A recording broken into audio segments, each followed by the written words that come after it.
১৪১ কোটি টাকা ব্যয়ে বাংলাদেশের গণভবনে জুলাই এর ভাস্কর্য জুলাই মূর্তি তৈরি করা হয়েছে। এটা নিয়ে কোনো আলেম ফতোয়া দিচ্ছে না, অথচ এই একই ধরনের ভাস্কর্য মূর্তি সাবেক প্রধানমন্ত্রী শেখ হাসিনা তার বাবার করেছিলেন শেখ মুজিবুর রহমানের। তখন এটা নিয়ে অনেক কথা হয়েছিল, প্রতিটা মসজিদে প্রতিটা মেম্বার থেকে কথা বলা হয়েছিল। কিন্তু এখন জুলাইয়ের যে মূর্তি তৈরি হয়েছে বাংলাদেশের গণভবনে ১৪১ কোটি টাকা ব্যয়ে, এটা নিয়ে কোনো আলেম, কোনো ওলামায়ে কেরাম কোনো কথাই বলছে না। অথচ আপনাকে ইসলামের ব্যাপারে সবার জন্য কথা বলতে হবে, যেটা সঠিক সেটাকেই আপনাকে বলতে হবে। হাসিনার বাবার বিরুদ্ধে বলবেন আর জুলাইয়ের বিরুদ্ধে আপনি বলবেন না।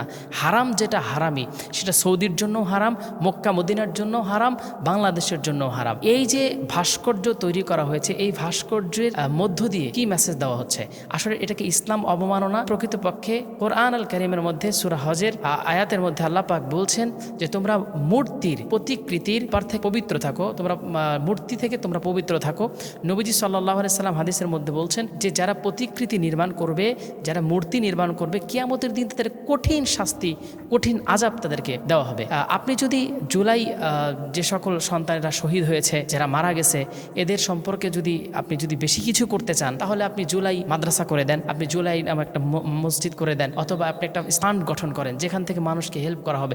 এই ধরনের কাজ, এই ধরনের ভালো কাজগুলো না করে এই ধরনের কিছু মানুষ আছে যারা এরকম নোংরা কিছু, মানে ইসলাম বিদ্বেষী, কোরআন বিদ্বেষী কিছু কাজকর্ম করতে চাচ্ছে। মানে জুলাই একটা আবেগ, এই আবেগের মধ্যে হারাম বিষয় নিয়ে আসা হচ্ছে এবং ইসলামের হারাম বিষয়গুলোকে এখানে প্রমোট করা হচ্ছে। এসব বিষয় থেকে আমাদেরকে অবশ্যই মুক্ত থাকতে হবে।